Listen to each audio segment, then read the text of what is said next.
राष्ट्रपति विद्यादेवी भण्डारीले बेरोजु फर्स्यौटलाई अभियानका रूपमा अघि बढाइनुपर्ने बताउनु भएको छ। महालेखा परीक्षकको कार्यालयको 64औं वार्षिक उत्सवको अवसरमा बुधबार काठमाडौँमा आयोजित कार्यक्रममा महालेखा परीक्षकको प्रतिवेदनले बेरोजु बढिरहेको देखाएकाले बेरोजु फर्स्यौटलाई अभियानका रूपमा अघि बढाउँदै आर्थिक अनुशासन पालना गर्नुपर्ने बताउनु भएको हो। महालेखा परीक्षकको प्रतिवेदन मार्फत उठेका विषयलाई केन्द्रीय संसद, प्रदेश सभा र स्थानीय सभाले गम्भीर रूपमा लिनुपर्ने उहाँले बताउनुभयो। सार्वजनिक वित्तीय व्यवहारमा पारदर्शिता अहिलेको आवश्यकता भएको उहाँको भनाइ छ। राष्ट्रपति भण्डारीले मुलुकमा विकास र समृद्धिको वातावरण सिर्जना गर्न राज्यका सम्पूर्ण निकायको समन्वयात्मक प्रयास हुनुपर्ने धारणा राख्नुभयो। नेपाल सरकार र अन्य सार्वजनिक निकायहरूबाट नियमित सार्वजनिक सेवा प्रवाह, विकास निर्माण, राजस्व सङ्कलन, सामाजिक सेवा, स्रोत साधनको बाँडफाँड र अनुदानको उपयोग लगायतका सुधारका क्षेत्रहरू पहिचान गरी सरकारलाई महत्त्वपूर्ण सुझाव प्रदान गर्न महालेखा परीक्षकको कार्यालय सदैव चनाखो र सक्षम हुनु पर्दछ।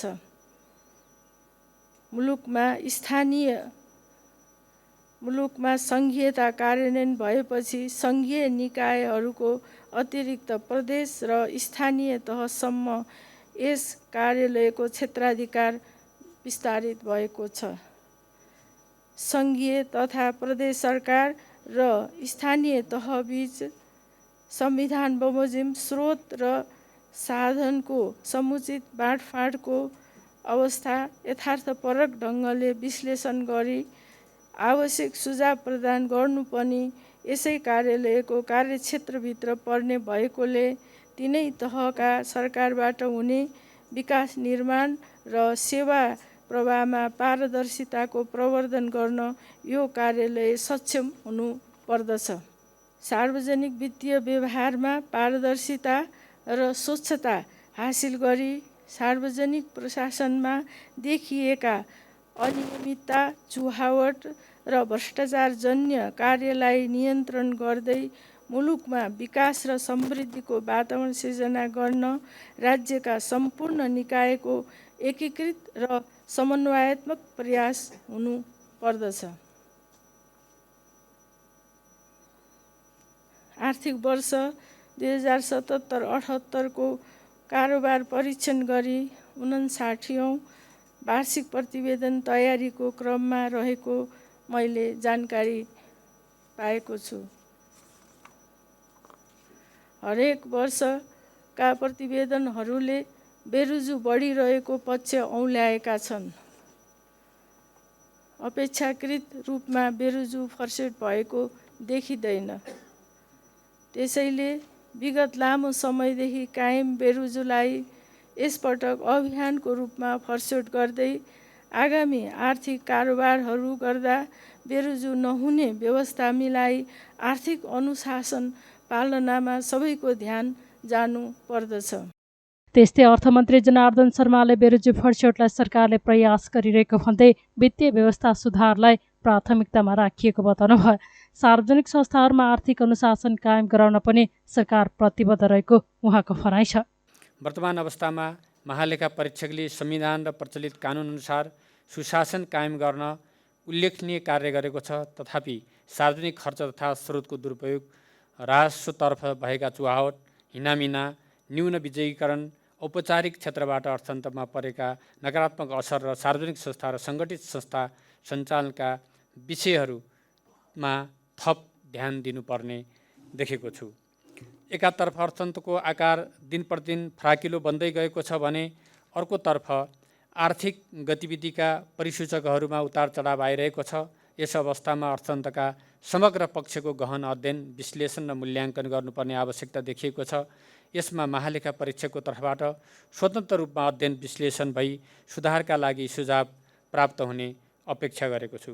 सार्वजनिक वित्तीय व्यवस्थापनका सम्बन्धमा लेखा परीक्षणबाट महत्त्वपूर्ण तेस्रो पक्ष दृष्टिकोणको मूल्याङ्कन गर्दै आएको योगदान उल्लेखनीय छ। सार्वजनिक आर्थिक कारोबार सञ्चालनमा पारदर्शिता र स्वच्छता कायम गर्न नेपाल सरकार प्रतिबद्ध रहेको छ। लेखा परीक्षणबाट प्राप्त सुझावहरूको कार्यान्वयन गर्न तथा बेरोजु फर्स्यौट गर्न नेपाल सरकारले निरन्तर प्रयत्न गरिरहेको छ। बेरोजु सम्बन्धमा हाम्रा अहिलेसम्मका अपनाएका विधि र प्रक्रियाहरूमा समीक्षा गर्नुपर्ने आवश्यकता पनि मैले महसुस गरेको छु।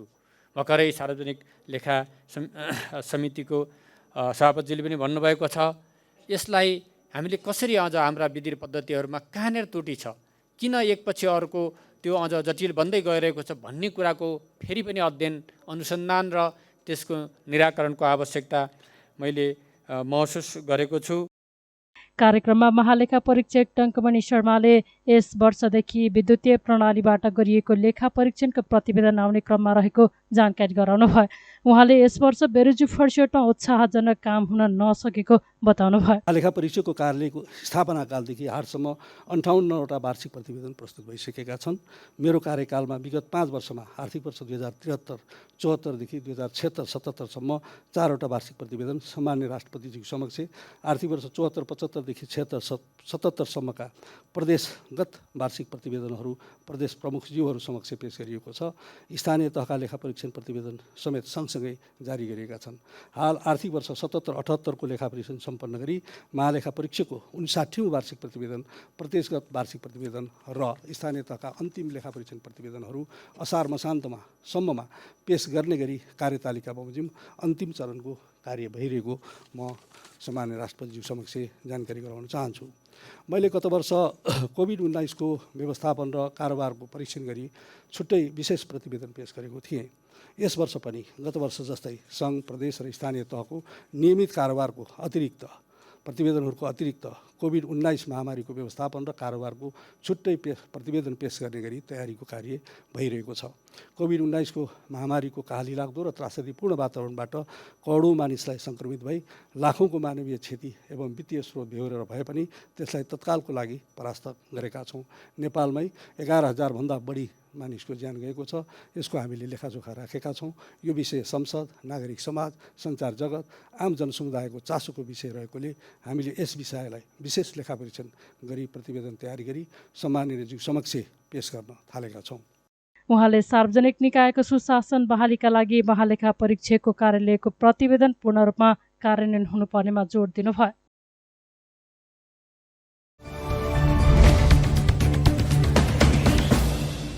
सरकारले हरेक क्षेत्रमा भएको अस्वाभाविक मूल्य वृद्धि नियन्त्रणका लागि देशभर एकीकृत रूपमा बजार अनुगमन गर्ने भएको छ। उद्योग, वाणिज्य तथा आपूर्ति मन्त्री दिलेन्द्र प्रसाद बडोले बुधबार सिंहदरबारमा पत्रकार सम्मेलन गर्दै सबै तहको संयन्त्र परिचालन गरी एकैपटक एकै समयमा मूल्य वृद्धि नियन्त्रणका लागि एकीकृत अनुगमन गरिने जानकारी दिनुभएको हो। पेट्रोलियम पदार्थको मूल्य वृद्धिलाई बहाना बनाएर अस्वाभाविक मूल्य वृद्धि गर्नेमाथि अंकुश लगाउँदै जनतालाई राहत दिनका लागि एकीकृत अनुगमनको योजना बनाइएको उहाँले बताउनुभयो। मन्त्री बडुले खाद्यान्न, औषधि र अत्यावश्यक सेवाको मूल्यमा गरिएको मूल्य वृद्धिमाथि हस्तक्षेप गर्नुपर्ने र यसमा नियामक निकायसँगको पनि सहकार्य आवश्यक देखिएकाले जिल्ला अनुगमन अधिकारी, प्रहरीका साथै सबै पालिकाका प्रतिनिधिहरू सहितको संयुक्त टोलीले अनुगमन गर्ने जानकारी दिनुभयो। उहाँले उपभोक्ताले थाहा पाउने गरी अनुगमनको जानकारी 7 दिनमा सार्वजनिक गरिने बताउनुभयो। अनुगमनलाई तत्काल प्रभावकारी गराउनुपर्छ भनेर हामीले त्यो मिटिङ बोलाएका थियौँ र त्यो मिटिङ पछि हामीले केही निर्णयहरू यसरी गऱ्यौँ। अनुगमन पहिले भइरहेको थियो, अनुगमन प्रभावकारी हुन सकेन, जनताको जानकारीमा पनि आउनु पर्यो। हामीले गरेको अनुगमन घटेको छ छैनको पनि हामीले अनुगमन गर्ने हो। मूल्य वृद्धि घट्दा घटेको नघटेको ठाउँमा हाम्रो हस्तक्षेप पुग्यो कि पुगेन, यो विषय सबैको जानकारीमा पुग्ने गरी हामीले हस्तक्षेप सुरु गर्नुपर्छ र यसलाई हामीले हाम्रो मन्त्रालयको एउटा अनुगमन समितिले, हाम्रो एउटा विभागले गरेर हुने चिज होइन। यसलाई अन्य नियामक निकायसँग जोडिएका मन्त्रालयहरू र यी सबैलाई एकसाथ एकीकृत ढङ्गले हामीले अगाडि बढाउनुपर्छ र यसलाई प्रभावकारी बनाउनुपर्छ। हाम्रो पहिलो उद्देश्य यो रह्यो। जिल्लाका निकायहरू भनेको अब आखिर प्रमुख जिल्ला, सहायक प्रमुख जिल्ला अधिकारी, अनुगमन अधिकारी हुने व्यवस्था छ। त्यसमा 77 वटै जिल्लाका जिल्ला अनुगमन अधिकारीहरू, प्रहरीका सँगसँगै 753 वटै स्थानीय निकायहरू, त्यहाँ पनि हामीले अहिले निरीक्षण अधिकारीहरू तोक्नुहोस् भन्यौँ। अहिले हाम्रो संविधानको व्यवस्था अनुसार अहिले स्थानीय निकाय पनि यसमा संलग्न छ अनुगमन कार्यमा। त्यसकारण स्थानीय तह अब त्यो तहमा पनि जो उनका सरकारका निकायहरू छन् त्यहाँ एउटा निरीक्षण अधिकारी उनीहरूले तोकिसकेका छैन हाम्रो संविधान अनुसारको व्यवस्थामा। त्यसकारण यो 16 गतेसम्म तोकिसक्नुहोस् भनेर चिठी पठाएर निरीक्षण अधिकारी तोकिसकेपछि हामीलाई जानकारी हुनु पर्यो। अब यति भइसकेपछि यी सबै निकायमा एकसाथ मन्त्रालयमा केन्द्र स्तरमा, प्रदेश स्तरमा मन्त्रालयहरू, निकायहरू र 17वटै जिल्लाका निकायहरू र 753वटै स्थानीय तहका निकायहरू एकैसाथ एकै समयमा एउटै डट पनि फरक नपर्ने गरी हामी एउटा व्यवस्था गर्नुपर्छ र त्यो व्यवस्था कुन दिन गरौँला त्यो जानकारी हामी आन्तरिक निर्देशनले हामी त्यसलाई फाइनल गरौँला। डेटहरू अहिले यसरी भन्नुभन्दा पनि यसकारण यो विधिलाई हामी हरेक पटक अचानक ढङ्गले आकस्मिक ढङ्गले एउटा अनुगमनको संयुक्त र एकीकृत र एकसाथ एक समयमा हामीले गर्नुपर्ने हुन्छ ताकि समग्र राज्य अनुगमनका प्रति सचेत छ भन्ने कुरा पनि देखिन्छ र एकसाथ गर्दा अलि फरक ढङ्गले गर्दाखेरि एउटा ध्यानाकर्षण पनि व्यापारीहरू पनि सचेत हुने ध्यानाकर्षण, जनताले पनि सरकारले गरिरहेको छ भन्ने कुराको ध्यानाकर्षण जनतामा पनि हुने गरी हामीले यसरी गर्नुपर्छ कि भन्ने एउटा उपाय गरेका छौँ। त्यो हामी समयमा यो जानकारी हामी तपाईहरुलाई गर्छौँ कहिले भयो कसरी भयो। दोस्रो कुरा हामीले गर्ने अनुगमन पनि जनतालाई पटक उपभोक्ताले पनि थाहा पाउने गरी 7-7 दिनमा प्रेस मिट गरेर पनि हामीले जनतालाई जानकारी गराउनुपर्छ। कहाँ हामीले अनुगमन गऱ्यौँ, कति कारबाहीमा परे अथवा के छ अवस्था, यस कुराको जानकारी हामीले 7-7 दिनमै नै संसारबाट गराउने पनि निर्णय गऱ्यौँ। के घटाउँदिन भनेको कुरा प्रकाशमा आयो भन्नुभयो, प्रकाशमा आइसकेका कुरा हो। अब किन भने भन्दाखेरि यो कर घटाउने र कर जोड्ने कुरा विशुद्ध रूपले अर्थ मन्त्रालयकै कुरा हो र अर्थमन्त्री नै त्यसलाई जिम्मेवार हो र उनले आफ्नो कुरा गरे। तर घटेर पनि कम मूल्य तिर्न त सुरु गरिसक्यो नि जनताले, यो पनि त यथार्थ हो नि। त्यसकारणले र त्यो क्याबिनेटको निर्णयमा उहाँ पनि सहभागी हुनुहुन्छ। कर घटेको यथार्थ हो। करको ट्याक्स घटाउने कुरा अर्थ मन्त्रालयको विशुद्ध उनकै अवस्था हो। कहाँ कति घटाउने वा नघटाइकन राज्य कोषबाट पैसा दिने आयल निगमलाई, यो एउटै कुरा त भयो नि, जसका कारणले आयल निगमले घटाइसक्यो। त्यसमा यसमा धेरै विवादको विषय छैन, यसरी बुझौँ, कुनै विवादको विषय छैन। सरकारले क्याबिनेटले निर्णय गरिसक्यो, अर्थ मन्त्रालयले कर कहाँ कति समायोजन गर्ने उसको विषय भयो। तर यथार्थ के हो, परिणाम के देख्दैछौँ हामी भने त्यो निर्णयका कारणले घटिसकेका छ र जनताले घटेको मूल्यमा डिजल र पेट्रोल किन्न थालिसकेका छन्। यथार्थ त्यही हो नि, हाम्रो चाहना त्यही हो, परिणाम खोज्या हो नि हामीले। त्यस्तै मन्त्री बडुले पेट्रोलियम पदार्थको कर घटाउने कुरा अर्थ मन्त्रालयको भएको भन्दै यसमा आवश्यक सहजीकरण समेत अर्थ मन्त्रालयले नै गर्नुपर्ने स्पष्ट पार्नुभयो।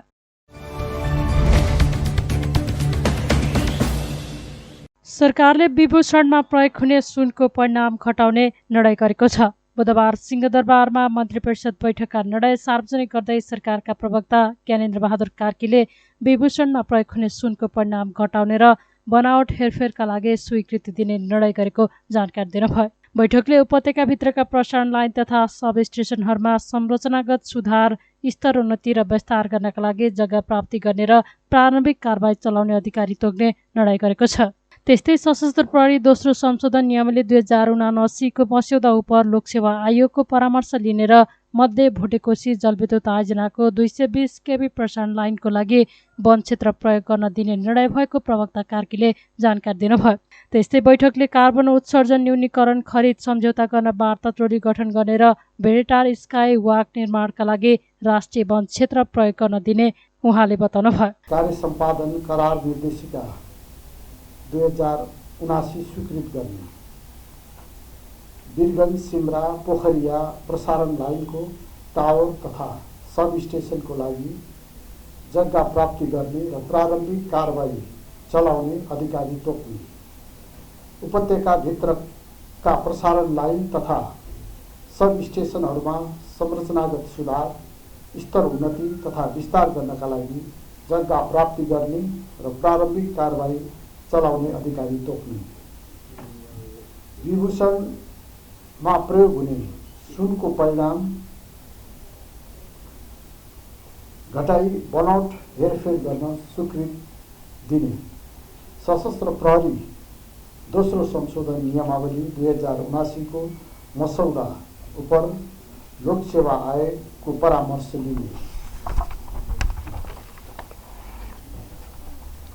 मध्य भोटेकोशी जलविद्युत आयोजनाको 220 केबी प्रसारण लाइनको लागि वन क्षेत्र प्रयोग गर्न दिनु।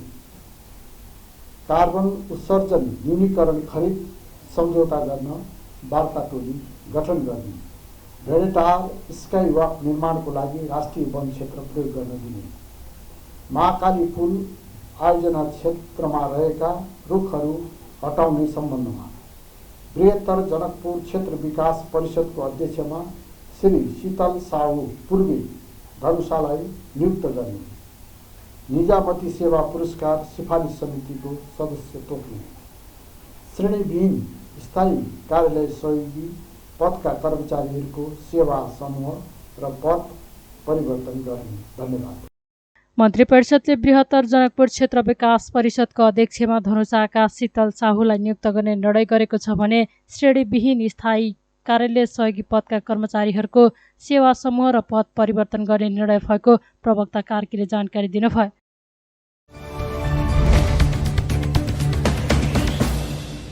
नेपाली कांग्रेसका महामन्त्री विश्वप्रकाश शर्माले मल अभावका कारण असार 15मा हिलोमा रमाउन नेताहरू खेतमा जान सक्ने अवस्था नरहेको बताउनु भएको छ। नेपाल प्रेस युनियनद्वारा बुधबार काठमाडौँमा आयोजित प्रेस स्वतन्त्रतामा मिथ्या समाचारको प्रभाव विषय कार्यक्रममा उहाँले किसानले मल पाउन नसकेको विषयमा असन्तुष्टि व्यक्त गर्दै सम्बन्धित निकायको ध्यान जानुपर्ने धारणा राख्नुभयो। सधैँ मलको अभाव हुने कुराले समुन्नतिमा पुग्न नसकिने भन्दै उहाँले प्रधानमन्त्रीको डिफेन्स गर्न नसकिएको बताउनुभयो। अहिलेको सरकारले प्रधान विषयमा राम्रो काम गरे पनि यस्ता विषयमा पनि ध्यान दिनुपर्ने उहाँको भनाइ छ। यस्तै शर्माले भ्रामक र गलत सूचनाले मुलुकको विकास र सिङ्गो अर्थतन्त्रलाई नै प्रभावित पारिरहेको बताउनुभयो। नेपालको समृद्धिको सन्दर्भमा चाहिँ पूर्वाधार विकासको सन्दर्भमा नेपालको समग्र समुन्नतिको सन्दर्भमा चाहिने विषयको सन्दर्भमा मिडियाले पनि सस्तो लोकप्रियताको आधारमा मात्रै लेखिदिनुस् चाहिँ यो मिल्दैन राजनीतिक नेतृत्व तिम्रो भनेर कडासँग लेखिदिनुस्। राजनीतिक नेतृत्वबाट आएको कुराले कोही बेला हामीबाट कमजोरी भयो, हामीलाई चुनाव लड्नु होला भइहाल्छ भन्ला। विश्वप्रकाश शर्मा चुनाव लड्नु छ, मेरो गाउँमा एयरपोर्ट बनाउने भनेर सबै लाग्ला, न म गएर के एयरपोर्ट बनाउने, ठिक छ साथीहरूले भन्नुभयो तपाईँलाई हेर्नुहोस् हामी मत दिन्छौँ तर एयरपोर्ट चाहिँ हुनैपर्छ भन्यो भने अब हुन्छ भनेर आयो भने के हुन्छ? त्यो बेला म हुन्छ भन्दै अरे त्यस बेला मिडियाले भन्नुपर्छ हुँदैन, यो भाइबल छैन। त्यसै मलाई के लाग्छ भने मिसइन्फर्मेसनको कुरा आउँदै गर्दा अझै राजनीतिबाट पराजित भएर डिसइन्फर्मेसनको कुरा आउँदै गर्दा तपाईँको मिडियाको सजगताको लागि यो विषय गम्भीर विषय छ। कतिपय नसकिने प्रोजेक्टहरूमा नेपाल देशले हात हालिरहेको हुन्छ। अहिलेको सरकार बन्नु अगाडि पनि मलको उस्तै अभाव थियो। हाम्रो पार्टी सभापति प्रधानमन्त्री बन्नुभयो, उहाँ प्रधानमन्त्री बनेको हप्ता दिनपछि पनि यति हजार मेट्रिक टन छ, यति हजार मेट्रिक टन आवश्यक पर्छ। त्यस बेला पनि भनिए कि म त्यही पार्टीकै हुँ, मैले प्रधानमन्त्रीको डिफेन्स पनि गर्नुपर्छ, तर सँगैमा के पनि भन्नुपर्छ भन्दाखेरि भने त्यस बेला पनि मलको अवस्था, अहिलेको पनि मलको अवस्था, मल चाहे लाइनमा मान्छे उभिया छ आउँदो साल कारखाना बनाउला भन्ने खालको अवस्थाबाट नेपालको चाहिँ समुन्नतिको कुरा पुग्न सक्दैन। आज असार 15 दही चिउरा खाने दिन, खेतमा गएर हिलोमा रमाउने दिन। तर हिलोमा रमाउने भनेर अहिले यहाँ खेतमा पसिसक्ने स्थिति छैन। किसानले कहीँ च्याप्प समातेर हिलोमा रमाउन आउनुभएको नेताजी यो मल चाहिँ खोइ भन्यो भने जवाब दिने कि होइन हजुर अब अघि फलाना सरकारले भनिराखेर हुँदैन। त्यस कारणले के हो भन्दाखेरि भने हामीले चाहिँ सरकार सञ्चालनको सन्दर्भमा अहिलेको सरकारले प्रधान विषयमा राम्रो कर्म गरेको छ। अघिल्लो सरकारले कोरोनाबाट नागरिकको जीवन रक्षालाई प्रधान विषय बनाएन। कतिसम्म मिसइन्फर्मेसनको प्रभाव छ भन्ने कुरा त बुझ्नुभएकै छ। सामान्य नागरिकलाई छोड्नुहोस्, देशकै प्रधानमन्त्रीलाई अम्बाको पत्ता उमालेर खायो भने चट हुन्छ भन्ने खालको मिसइन्फर्मेसन यो देशमा सुन्नुभएकै हो। तर कम्तीमा अहिलेका प्रधानमन्त्रीलाई त्यस्तो मिसइन्फर्मेसन थिएन, त्यो खालको विज्ञता थिएन। बुझ्ने भाषामा अम्बाको पत्ता भन्दै उहाँले भन्नुभयो होला, बुझ्ने भाषामा हल्दी पानी भन्नुभयो होला, तर नबुझ्ने भाषामा चाहिँ शेरबहादुर देउवाले खोप खोप खोप भन्दै गर्दाखेरि देशले खोप चाहिँ सबैले लाउने अवस्था बन्यो। शर्माले निर्वाचनमा राजनीतिक दल र नेताहरूले त्यस्तै भ्रामक सूचनाको खेती गर्ने समस्या रहेको तर्क गर्नुभयो।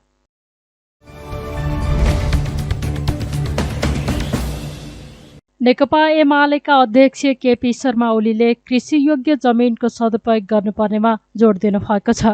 धान दिवसको अवसरमा अखिल नेपाल किसान महासंघले बुधबार भक्तपुरमा आयोजना गरेको रोपाई कार्यक्रममा ओलीले कृषि प्रधान देश नेपालमा कृषिजन्य वस्तुको आयात धेरै हुनु दुःखद विषय भएको भन्दै कृषि योग्य जमिनको सदुपयोग गर्नुपर्नेमा जोड दिनु भएको हो। उहाँले जमिनको प्लटिङका कारण कृषि योग्य जमिन मासिँदै गएको जिकिर गर्नुभयो। ओलीले धानका लागि जमिन हावापानी सबै अनुकूल रहेकाले उत्पादकता बढाउनु पर्ने उल्लेख गर्नुभयो। धान मुख्य बाली, कृषि प्रधान देश, कृषिको मुख्य कृषि धान, कृषि बाली मुख्य बाली, धान बाली मुख्य बाली, धान मुख्य खाद्यान्न, धान मुख्य कृषि उपज र धानका लागि हाम्रो जमिन, वातावरण, हावापानी सबै अनुकूल। हाम्रामा धान बालीका लागि अनुकूल मौसम पनि हुने, त्यसर्थ धान बालीमा हामीले जोड दिनु जरुरी छ। यसको उत्पादकत्व वृद्धि गर्न जरुरी छ। धान खेतीहरूलाई बचाउन जरुरी छ। अहिले धेरै ठाउँहरूमा अनावश्यक ढङ्गले पनि घर बस्ती कहाँ बसाउने, खेती कहाँ गर्ने भन्ने कुरामा ध्यान नपुर्याएर प्लटिङ सिस्टम आदि इत्यादिले धान खेती अथवा अन्नबाली लगाउने ठाउँ कहाँ घडेरी बनाउनु पर्ने, कहाँ बस्ती बसाउनु पर्ने, कहाँ सहर बनाउनु पर्ने, कहाँ चाहिँ खेती लगाउनु पर्ने भन्ने जस्ता कुराहरू, कहाँ उद्योग लगाउनु पर्ने, कहाँ खेती लगाउनु पर्ने जस्ता कुराहरूमा गोलमाल भइरहेका छ। नछुटिएर बेठिक ढङ्गले पनि हामी चलिरहेका छौँ। यसलाई पनि रोक्न जरुरी छ। कार्यक्रममा ओलीले मेसिनका माध्यमबाट रोपाई गर्नुभएको थियो।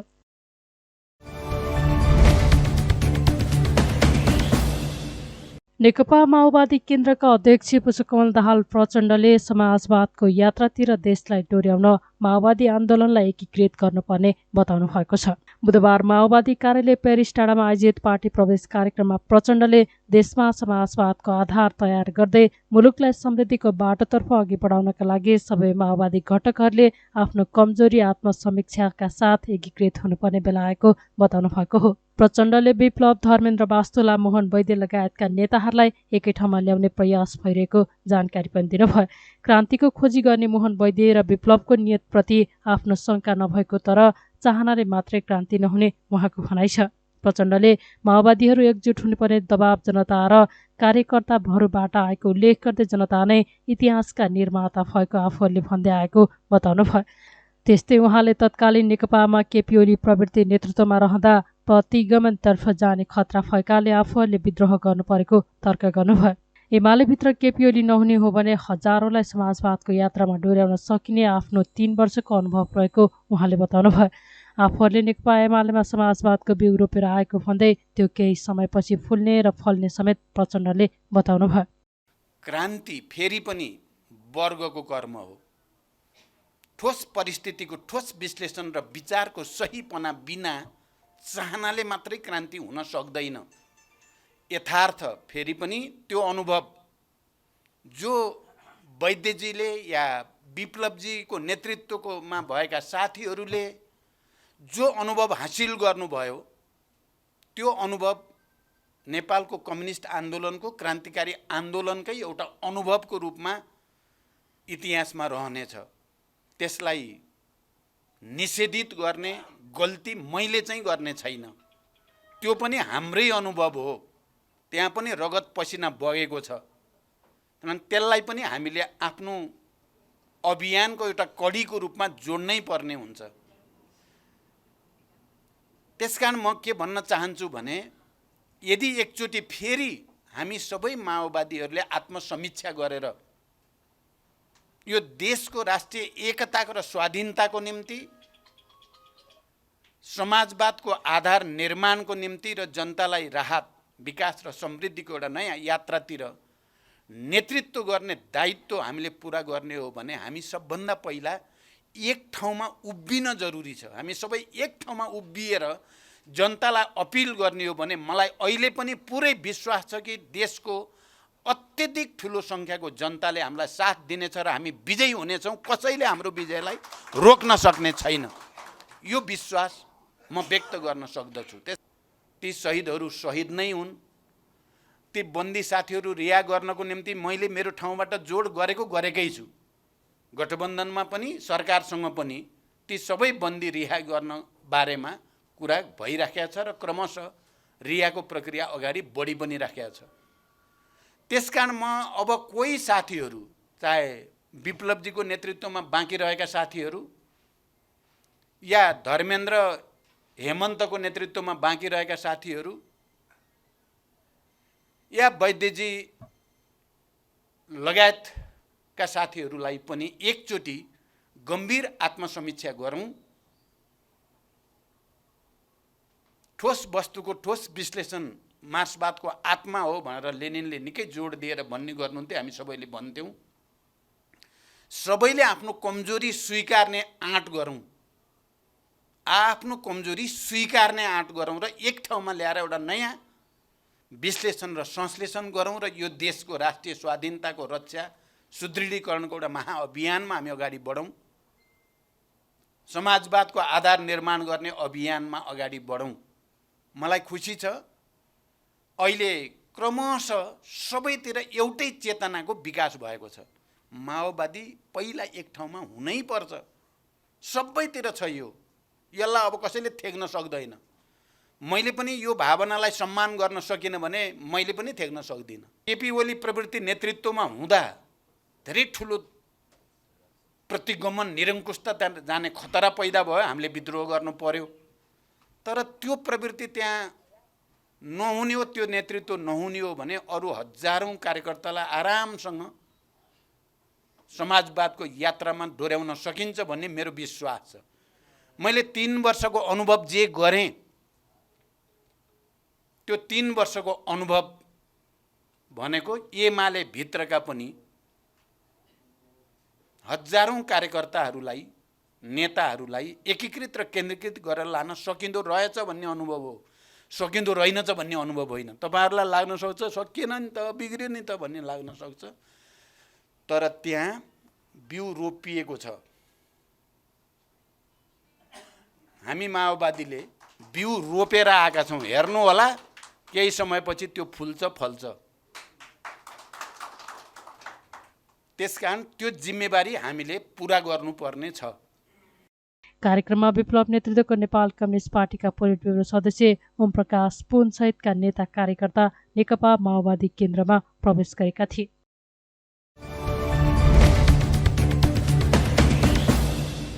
असार 15 अर्थात् धान दिवस बुधबार मनाइएको छ। असार 15 मा खेतमा काम गरी दही चिउरा खाएर मनाउने चलन छ। सरकारले 2061 साल मङ्सिर 29 गते गरेको निर्णय अनुसार 2062 साल असार 15 गतेदेखि राष्ट्रिय धान दिवस मनाउन थालिएको हो। यस वर्ष धान बालीमा जैविक विविधताको उपयोग, आयात प्रतिष्ठानमा सहयोग भन्ने नाराका साथ दिवस मनाइएको हो। नेपालमा 15 लाख हेक्टर जमिनमा वर्षेनी झण्डै 56 लाख मेट्रिक टन धान उत्पादन हुने गरेको छ। यसै अवसरमा सरकारले राष्ट्रिय बाली विज्ञान अनुसन्धान केन्द्र खुमलटार फार्म परिसरमा 19औं धान दिवस तथा रोपाई महोत्सव आयोजना गरेको थियो। कार्यक्रममा कृषि तथा पशुपक्षी विकास मन्त्री महेन्द्र राय यादवले मेसिनबाट रोपाई गर्नुभएको थियो। मन्त्री यादवले नेपालमा धान उत्पादनका लागि सधैँ युरिया मल अभाव देखिएको बताउनुभयो। उहाँले अन्तर्राष्ट्रिय बजारमा मलको मूल्य वृद्धि हुँदा नेपालमा मल आपूर्तिको समस्या देखिएको धारणा राख्नुभयो। कृषि कारखाना स्थापना मलको स्वचालित मूल्य वा G2G नै सहज मल आपूर्तिको माध्यम भएको उहाँको भनाइ छ। हामीले हाइब्रिडको कुरा गर्छौँ भने हामीले अर्ग्यानिक खेती पनि गर्ने र यो युरिया मलको व्यवस्थापन गर्नुपर्दछ। हाइब्रिडको समय युरिया मल नै चाहिन्छ, यो वास्तविकता हो। युरिया मल ल्याउनको लागि हामीसँग अहिले जुन प्रकारको अवस्था छ, नेपालले सधैँ युरिया मलको समस्या भोग्दै किसानहरूले भोग्दै आएको, नेपाल सरकारले अनुदान दिँदै आएको। यसको मुख्य कारण के हो भने अहिले जुन प्रकारको अन्तर्राष्ट्रिय बजारमा मूल्य वृद्धि भएको छ र त्यो मूल्य वृद्धि गर्दाखेरि यस मन्त्रालयबाट मङ्सिर फागुन महिनामा 2 लाख मेट्रिक टन होइन, ठेकदारले लिइसकेको यति मूल्य वृद्धि हुँदाखेरि 2 लाख मेट्रिक टन ल्याउन सक्ने अवस्था भएन र त्यो ठेक्का रद्द गर्नुपर्ने हो। एउटा समस्या के आपूर्ति व्यवस्था त्यहाँ कम भयो। त्यसपछि अन्तर्राष्ट्रिय बजारमा यति मूल्य वृद्धि हो, जो नेपाल सरकारले ठेक्का लगाउँदा ठेक्काहरू ठेकदार नलिने, लिएको ठेकदारहरू पनि होइन नआउने भन्दाखेरि यो अवस्था भयो। यो बिचमा होइन भारत सरकारसँग फरवरीमा जिटिजिटी भयो। फरवरीमा आजसम्म होइन अहिले हिजो अब 15,000 मेट्रिक दिने कुरा गरेको छ, जबकि 1.5 लाख मेट्रिक टन प्रति वर्षमा दिने कुरा गरेको छ। भारतमा पनि दुईटै प्रधानमन्त्रीको बिचमा मलखातको कुरा भएकै हो। त्यस कारणले भारतमा पनि समस्या देखिन्छ। हामीलाई 1.5 लाख मेट्रिक टन यस वर्ष नै चाहिन्छ। तर पनि हामीले अहिले त्यो 15 लाख आउने चाँडै नै आउने भयो। अहिले पनि मलखातको लागि अहिले यो साल ट्रेनिङले 22,000 मेट्रिक टन अहिले हाम्रो प्रक्रियामा छ। करिब 1,20,000 मलाई चाहिँ आज भोलिमा बढ्यो होला, हिजोसम्मको रेकर्ड हो। 1,20,000 बोरा आइसकेको छ, जम्मा 32 मेट्रिक टन आइसकेको छ।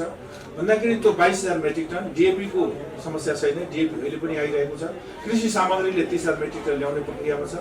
अहिले तातो पानीमा हाम्रो अहिले त्यो ठेकदारले 25,000 ल्याउनु पर्ने हो, 500 छ। त्यसलाई पनि हामीले एउटा प्रक्रियामा अलिकति त्रुटि गर्यो, उहाँहरू अदालतमा जानुभयो, त्यो पनि ल्याउने प्रक्रियामा हामी छौँ। त्यस कारण यसरी अब यो महिनाभित्रमा संसदमा नै हामीले भनेका के थियौँ भने ठेकदारहरूको भरमा हामीले सरकारले अब जनताप्रति उत्तरदायित्व, अब ठेकदारले हामी अहिले ल्याउँछौँ, त्यो समयमा कहिले ल्याएन। त्यस कारण यो ठेक्का प्रणाली जुन प्रकारको अहिले छ, जुन प्रकारको कृषि सामग्री संस्थानको हो, त्यसले ठेक्का दर्ता गर्दाखेरि 45 दिन लाग्छ। अहिले अन्तर्राष्ट्रिय बजारमा 8 दिनमा होइन त्यो टेन्डर अपडाउन हुन्छ। त्यस कारणले त्यहाँ पनि ठेकदारहरू धेरै कम्प्लिट गर्न सक्ने अवस्था हुँदैन। कृषि सामग्रीले पनि होइन, ठेकदारहरू पनि त्यही अवस्था हुन्छ।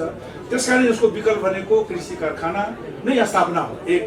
दोस्रो, आयल निगम जस्तै नै बजारको स्वचालित मूल्यमा होइन यसलाई निर्धारण गर्नुपर्ने हुन्छ। त्यसले समयमै मलखातको व्यवस्था गर्न सक्छ। जसरी तेलको आपूर्तिलाई व्यवस्था हुन्छ भने त्यसरी नै गर्ने हो। तेस्रो विकल्प भनेको जिटिजुटी हो। अहिले भारत सरकारले गरिएको जिटिजु अहिलेसम्म 15,000 मेट्रिक टन ल्याउनको लागि यत्रो लामो समय लाग्यो। त्यस कारणले मलाई लाग्छ कि आत्मनिर्भर हुनको लागि र कृषि क्षेत्रलाई उत्पादन वृद्धि गर्नको लागि मल खादको पनि त्यति नै आवश्यकता हो र हामी सोचिरहेका छौँ। नेपालको कुल ग्रास्ती उत्पादन जीडीपीमा कृषि क्षेत्रको योगदान 27% बराबर रहेको विवरण केन्द्रीय तथ्याङ्क विभागले सार्वजनिक गरेको छ। त्यस्तै भन्सार विभागले सार्वजनिक गरेको विवरण अनुसार मुलुकबाट जेठ मसान्तसम्म प्रमुख खाद्यान्न आयातमा अर्बौं रकम बाहिरिएको छ। विभागका अनुसार चालु आर्थिक वर्षको जेठ मसान्तसम्म 27 अर्ब 11 करोड 1,23,000 रुपियाँ मूल्य बराबरको 49 करोड 30,81,803 केजी चामल आयात भएको छ। त्यस्तै सोही अवधिमा 15 अर्ब भन्दा बढीको धान आयात भएको छ।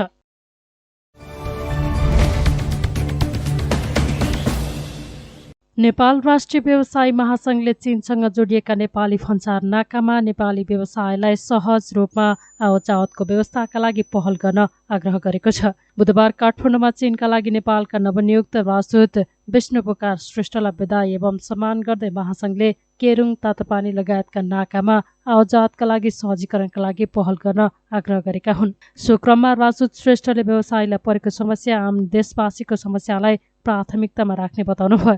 नाकाभित्र रहेका समस्या समाधान गरी नाकालाई सहज बनाउन आफ्नो प्रयत्न हुने उहाँको भनाइ छ। उहाँले भिजा समस्या समाधानका लागि पनि आफूले छलफल गर्ने जिकिर गर्नुभयो। समस्यालाई कुनै व्यवसायीहरूको मात्र छुट्टै समस्याको रूपमा होइन, आम नेपालीकै समस्याको रूपमा चाहिँ मैले ग्रहण गरेको छु र त्यही स्तरमा समस्या समाधान गर्नुको मैले त्यो कुनै कुनै पेपरहरूले सोद्धाखेरि पनि त्यो पहिलो प्राथमिकता के हो भन्दाखेरि यो पहिलो प्राथमिकता चाहिँ यो बनेको छ र हामी यहाँ अड्किएका यहाँले भिसाको कुरा पनि गर्नुभयो। भिसालाई चाहिँ के भने अब त्यहाँ कोभिडकै कारणले त्यो विषय भइरहेछ भन्ने छ। अब कोभिडको कारणले हो भने अरू ठाउँहरूमा पनि त्यो समस्याहरू छन् कि चाहिँ पनि हेर्नु भने कोभिडकै कारणले हेल्थ प्रोटोकलकै कारणले हो भने त हामीले फेरि त्यसलाई कसरी सहजीकरण गर्ने, हामी कहाँ त्यस्तो सेनिटाइज गर्ने सिस्टम कसरी विकास गर्ने होइन, त्यो विषयमा पनि त हामी सरकारसँग कुरा गर्नुपर्ने। महासंघले चीनबाट आयात गरिने आधिकारिक ब्रान्डेड सामान तथा औषधिजन्य कच्चा पदार्थको सहजीकरण गर्नुपर्ने, कृषिजन्य रासायनिक मल तथा बिउ बिजनको आयातमा सहजीकरणका साथै व्यवसायीलाई सहज रूपमा भिजाका लागि पनि पहल गरिदिन आग्रह गरेको छ।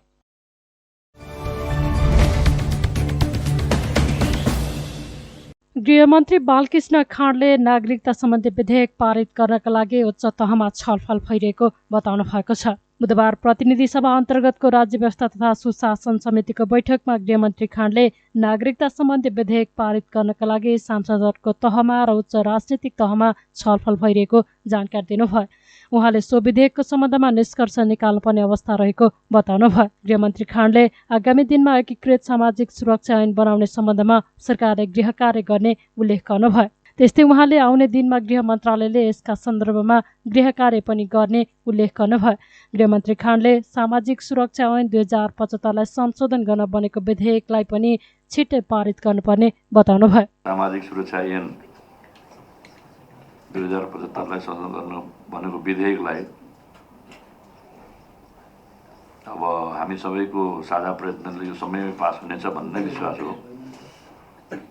र अघि मान्य शक्ति बस्नेतजीले उठाउनु भएको यो सामाजिक सुरक्षा ऐनलाई एकीकृत सामाजिक सुरक्षा ऐन बनाऊ भन्नुभएको छ। त्यसका लागि केही समय पनि लाग्छ र यसका लागि थप गृह कार्य पनि गर्नुपर्ने छ। त्यो उहाँको भनाइ चाहिने स्वागतयोग्य नै हो। आउने दिनमा गृह मन्त्रालयले सरकारले यसका सन्दर्भमा गृह कार्य पनि गर्नेछ र अब सुरक्षाको छाताभित्र जति राज्यले या राज्यका अवयवहरूले सामाजिक उत्तरदायित्व वहन गरेको छ र हाम्रो मौलिक अधिकारले पनि त्यसलाई निर्देश गरेका छ, ती सबै कुराहरूलाई हामीले सम्पादन गर्नै पर्दछ, राज्यले दायित्व लिनै पर्दछ। त्यसमा म चाहिँ सहमत छु र त्यो एकीकृत सामाजिक सुरक्षा ऐन बनाउने भने चाहिँ हाम्रो मान्य सभापतिजीले भन्नुभएको कि यो अहिलेको बहसमा रहेको सामाजिक सुरक्षा ऐनलाई अलि पछाडि चाहिँ लगिहाल्ने चाहिँ होइन नै भन्ने मैले बुझेको छु होइन। त्यहाँले यो अहिले उठेका विषयहरूमा प्रस्तावनादेखि दफावार छलफलमा यसमा केही अझै यसलाई परिष्कृत पारौँ भन्ने नै हो। परिष्कृत पार्ने बारेमा अब धेरै समय चाहिँ नि हामीले नलगाउँ भन्ने म आग्रह गर्न चाहन्छु, किनकि यो सामाजिक सुरक्षा ऐनको अध्यादेश चाहिँ नि कार्यान्वयनमा छ। अहिलेको अध्यादेश अन्तर्गतै चाहिँ नि हामीले यो सामाजिक सुरक्षा भत्ता प्रदान गरिराखेका छौँ। अब यो ऐनलाई चाहिँ नि हामीले यसलाई पारित गर्नुपर्ने नै छ हामीहरू सबैको प्रयत्नबाट। त्यसले गर्दाखेरि यसमा अब यो सत्ता गठबन्धनको पनि भएन, यो साझा ऐन हो कि किन 75 सालदेखि चाहिँ सुरु भएको छ, अहिले झन्डै 4 वर्ष भइसक्यो।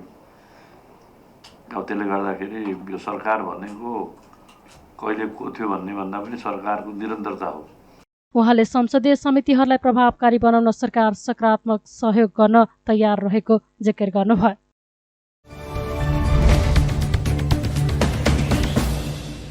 श्री 3 महाराज देव शमशेर जबरा प्रतिष्ठानले धवल शमशेर जबरालाई सम्मान गरेको छ। बुधबार काठमाडौँमा प्रतिष्ठानले आयोजना गरेको कार्यक्रममा जबरालाई सम्मान गरेको हो। त्यस्तै कार्यक्रममा प्रतिष्ठानले गोरखापत्र संस्थानका सम्पादक नारदमणि गौतमलाई पत्रकारिता पुरस्कार प्रदान गरेको छ भने वरिष्ठ साहित्यकार लालबहादुर भुजेललाई पुरस्कार प्रदान गरिएको छ। कार्यक्रममा सम्मानित धवल शमशेर जबराले सम्मानले आफूलाई खुसी लागेको भन्दै आगामी दिनमा प्रतिष्ठानको शिर उच्च बनाउने काम गर्ने बताउनुभयो। मलाई यो सम्मान गरेकोमा अत्यन्तै खुसी लागेको छ। हाम्रो पुर्खासित जोडेको प्रतिष्ठानले आज मलाई सम्मान गर्यो। प्रतिष्ठानलाई धेरै धेरै धन्यवाद। र मैले यहाँलाई बाचा के गर्नुपर्छ भने लाग्यो मलाई यो परिवारको, यो प्रतिष्ठानको, हाम्रो पुर्खाहरूको नामलाई अझै रोशन गर्ने कुनै यस्तो काम मैले गर्नु भएन जुन कारणले देव शमशेरको नाममा कुनै प्रकारको धब्बा आओस्। अहिले धेरै गर्नु बाँकी छ।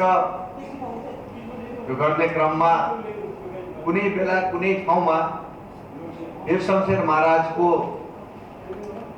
इतिहास अनुसार उहाँको सम्मान कहीँ गर्न पाए भने, कहीँ केही गर्न सक्यो भने गरौँला।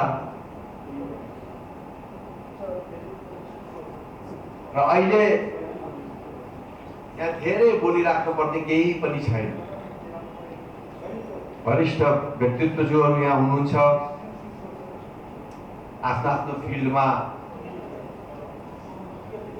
धेरै अगाडि बढेर धेरै नाम कमाएका व्यक्तिहरूलाई मैले यहाँ देखिरहेको छु। यो प्रतिष्ठानलाई जीवितै राखौँ, यसलाई अगाडि बढाउन खोजौँ र हामी सबैले कुनै बेला कुनै ठाउँमा केही कन्ट्रिब्युसन गर्न सकिन्छ भने गर्नुपर्छ जस्तो मलाई लाग्छ।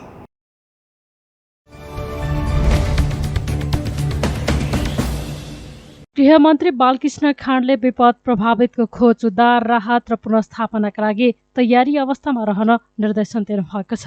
बुधबार सिंहदरबारमा मौसम पूर्व तयारी तथा प्रतिकार्य बैठकमा गृहमन्त्री खाँडले विपद जोखिम न्यूनीकरणका लागि पर्याप्त पूर्व तयारी सहित एकीकृत प्रयास गर्नुपर्ने भन्दै सबै प्रकारको तयारीमा रहन निर्देशन दिनुभयो। विपदका कारण सडक अवरुद्ध हुँदा भौतिक तथा आर्थिक विकासमा समस्या आउने भएकाले अवरुद्ध सडक तत्काल सञ्चालन गर्ने गरी उपकरणलाई तयारी अवस्थामा राख्न पनि उहाँले निर्देशन दिनुभयो। उहाँले सबै निकायले एकीकृत ढङ्गबाट विपदको सामना गर्नुपर्ने उल्लेख गर्नुभयो। उहाँले जटिल खालका भौगोलिक बनावटका कारण हुने विपद, जीवधन र पूर्वाधारको सुरक्षाका लागि चुनौती भएको धारणा राख्नुभयो।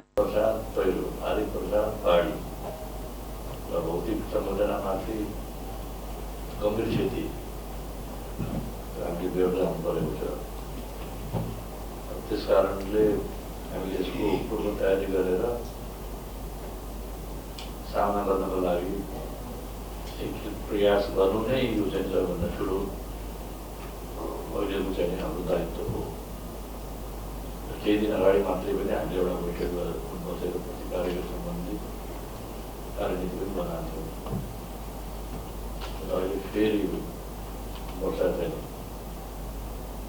नुकसान गर्न थाल्दाखेरि छ। अघि हिमाल प्रहरीतर्फको प्रतिवेदनमा 11 ठाउँको बाटो आज अवरोध हो होइन।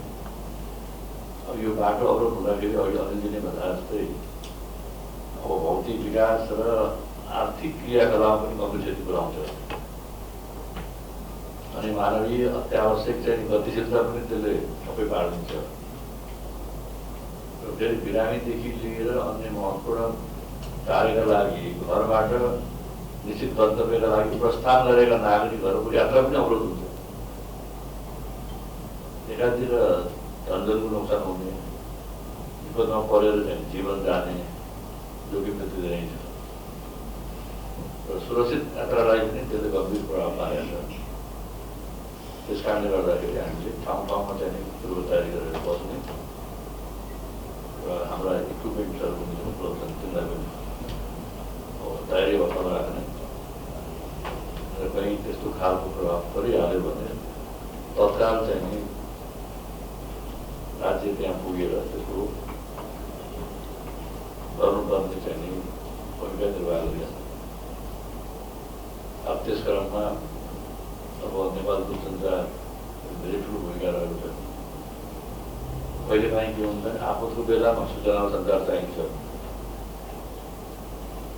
जतिखेर चाहिँ नि मौसम विविध छ, मौसम प्रतिकूल हुन्छ या कुनै प्राकृतिक विपद हुन्छ, त्यतिखेर सूचना सञ्चार पनि अवरोध हुन्छ क्या।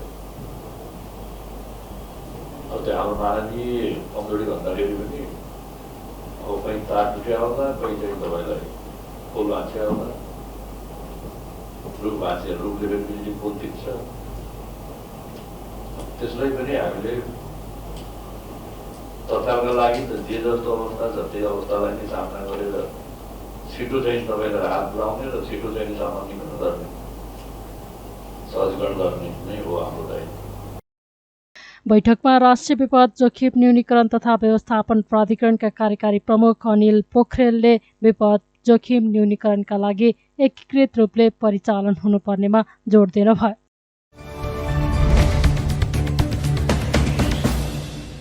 नेकपा एकीकृत समाजवादीका सम्मानित नेता जलनाथ खनालले नेपालको कम्युनिस्ट आन्दोलनमा बहस गर्ने धेरै विषयहरू रहेको बताउनु भएको छ। बुधबार ललितपुरमा वरिष्ठ वामपन्थी नेता सिद्धिलाल सिंहको जनअभिनन्दन कार्यक्रमलाई सम्बोधन गर्दै खनालले जहाँ उभियो त्यही नै बहस गरेर कम्युनिस्ट आन्दोलन अघि नबढ्ने समेत बताउनुभयो। उहाँले कम्युनिस्ट आन्दोलन बहस गर्ने उचित फोरम अहिलेसम्म बन्न नसकेको जिकिर गर्नुभयो। हतियार उठाएर मात्रै क्रान्ति नहुने भन्दै खनालले परिस्थितिको मूल्याङ्कन गरेर समाजलाई अघि बढाउन सकिने बताउनुभयो। उहाँले नेपाली आन्दोलनमा वामपन्थी नेता सिद्धिलालले गर्नुभएको योगदानको चर्चा गर्नुभयो। नेपालको कम्युनिस्ट आन्दोलनमा बहस गर्नुपर्ने धेरै मुद्दाहरू छन्, धेरै मुद्दाहरू। तर जहाँ उभियो हामीले बहसै मात्रै गर्न खोजेर चाहिँ नेपालको कम्युनिस्ट आन्दोलन अगाडि बढ्दैन। स्थानीय नेताहरूलाई फोरम मिलिदिएको छैन, त्यो फोरम मिलाउँ, साथीहरूले फोरम मिलाउनु, बहस गरौँ र धेरै बहसबाट बेफाइदा हुँदैन हेर्नु। तर बहस गर्ने फोरम हुनुपर्छ। बाधे जायते तत्त्वबोध 5000 वर्ष अगाडि यही देशको जनकपुरबाट विकसित भएको यो एउटा दार्शनिक अवधारणा हो। बाधे जायते तत्त्वबोध जनकपुरमा होइन, गार्गी यज्ञवल्क आदिहरूको बिचमा जो शास्त्रार्थ हुने गर्थ्यो त्यो शास्त्रार्थ हुने क्रममा विकसित भएको यो अवधारणा हो। र हामीले आज पनि त्यो लेगेसीलाई, परम्परालाई हामीले अगाडि बढाएर लानुपर्छ र बाधे चाहिँ त्यो तत्त्वबोध गर्नुपर्छ। कहिलेकाहीँ कस्तो हुँदो रहेछ भने परिस्थिति विकास भएर अगाडि बढिरहेको हुन्छ, बढिसकेको हुन्छ, तर हाम्रो चेतनाले भ्याउँदैन त्यो। म त्यो 62-63मै त्यो लाग्छ कि परिवर्तन भइरहेको छ, अगाडि बढिरहेको छ परिस्थिति। क्रान्ति भनेको एकदम बन्दुक पड्काएर मात्रै हुँदैन, त्यो बमबार्डिङ गरेर मात्रै क्रान्ति हुँदैन। क्रान्ति भनेको त परिस्थितिमा फड्को मार्ने कुरा हो। त्यो विभिन्न ढङ्गले हुनसक्छ। कहिलेकाहीँ पिसफुल रिभोल्युसन हुन्छ, पिसफुल, बेलुका दिन एउटा गोली पनि नपड्काइकन पनि क्रान्ति हुन्छ। क्रान्तिका अनेक रूपहरू हुन्छन्, ती कुरालाई हामीले बुझ्नुपर्छ। सामाजिक परिवर्तन, एउटा सामाजिक आर्थिक स्थितिमा कसरी परिवर्तन आइरहेको छ ती घटनाक्रमलाई हामीले बुझ्नुपर्छ र समयमै बुझेर अगाडि बढ्यौँ भने मात्रै हामी अग्रगतितर्फ समाजलाई अगाडि लान सक्छौँ। फिलहाल एउटा योद्धा उहाँको जुन आज हामी अभिनन्दन गरिरहेका छौँ, यो सिलसिलामा उहाँलाई हार्दिक अभिवादन गर्न चाहन्छु र उहाँको स्वस्थ जीवन, दीर्घ जीवनको लागि हार्दिक शुभकामना व्यक्त गर्न चाहन्छु। कार्यक्रममा एमालेका नेता घनश्याम भुसालले राजनीतिलाई निजी र सजिलो आयको माध्यम बनाउँदा समस्या देखिएको बताउनुभयो। उहाँले एमालेको बिउ, माओवादीको बिउ, समाजवादीको बिउहरू नउम्रिने रैथाने बिउ भएको भन्दै अब हाइब्रिड बिउको आवश्यकता रहेको तर्क गर्नुभयो। यसअघिको नेकपा हाइब्रिड बिउ भए पनि बुद्धि नपुगेर भकारीमा आगो लगाइएको उहाँको भनाइ छ। विवादको अनि विभाजनको एउटा परम्परा छ, त्यो पनि फेरि पछिल्ला दिनमा, पहिले भूमिगत कालमा एउटा अवस्था थियो, विवादहरूको एउटा अवस्था थियो भने पछिल्लो कालमा विवादहरू खास गरी राजनीतिलाई धन्दा बनाउने, निजी आएको धन्दा बनाउने, सजिलो आएको धन्दा बनाउने, त्यो धन्दालाई बचाइराख्नका लागि गुटबन्दी गर्ने, त्यो एउटा धेरै डरलाग्दो रोग खास गरी बहुदल आइसकेपछि, लोकतन्त्र आइसकेपछि हामीले यो बेहोर्दै आएका छौँ।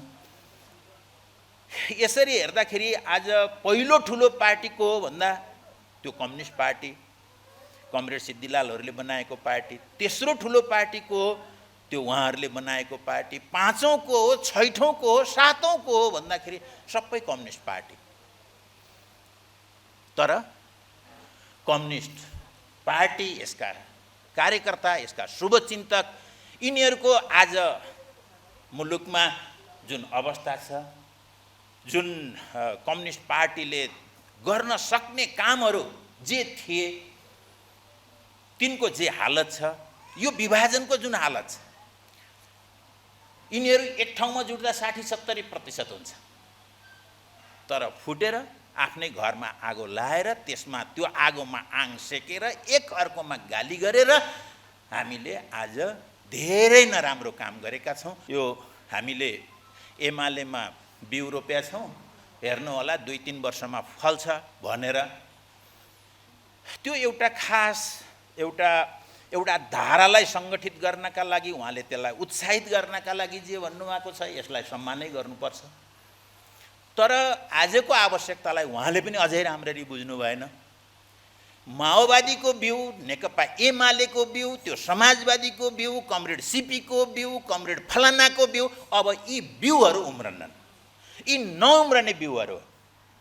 यो हामी रैथाने बिउको कुरा गर्छौँ, यो कृषिको कुरा गर्दाखेरि चाहिँ रैथाने बिउहरू परापूर्वकालका बिउहरू राख्ने हो। तिनीहरूले नै आजको आवश्यकता पुरा गर्न सक्दैनन्, त्यसलाई हाइब्रिड बनाउनुपर्छ। त्यो धेरै बिउहरू मध्येबाट सेलेक्सन गर्दै त्यसलाई चाहिँ हाइब्रिड बनाउँदै अझ धेरै उत्पादन गर्ने बिउ बनाउनुपर्छ। कमरेड प्रचण्डले के भुल्नुभयो भने त्यो माओवादीको बिउ वा मैले भनिसकेँ त्यो एमालेको बिउ वा समाजवादी एकीकृत समाजवादीको बिउ अब चल्दैन। अब हामीले अस्ति हाइब्रिड बनाएका थियौँ, त्यो नेकपा एउटा हाइब्रिड थियो। त्यो विभिन्न सिडहरूबाट सङ्कलन गरेर एउटा हाइब्रिड बनाएका थियौँ। हाम्रो बुद्धि पुगेन र त्यो बिउको भकारीमै आगो लगायौँ हामीले चाहिँ। बिउहरू सुरक्षित छन्। यी बिउहरूलाई फेरि हाइब्रिडमा बनाउनुपर्छ, जहाँ त्यहाँ नेकपा माओवादी, त्यहाँ नेकपा एमाले, समाजवादी वा अर्का कुनै पनि चिज रहने छैनन्। त्यहाँ नेकपा रहनेछ, कम्युनिस्ट रहनेछ, कम्युनिस्ट पार्टी रहनेछ, त्यो एकीकृत कम्युनिस्ट पार्टी रहनेछ। त्यो बिउ, ती बिउहरूबाट हामीले त्यो हाइब्रिड बनाउँछौँ। कार्यक्रममा अन्य कम्युनिस्ट नेताहरूले कम्युनिस्ट आन्दोलनमा सिद्धेलाल सिंहले खेल्नु भएको भूमिकाको चर्चा गर्नुभएको थियो।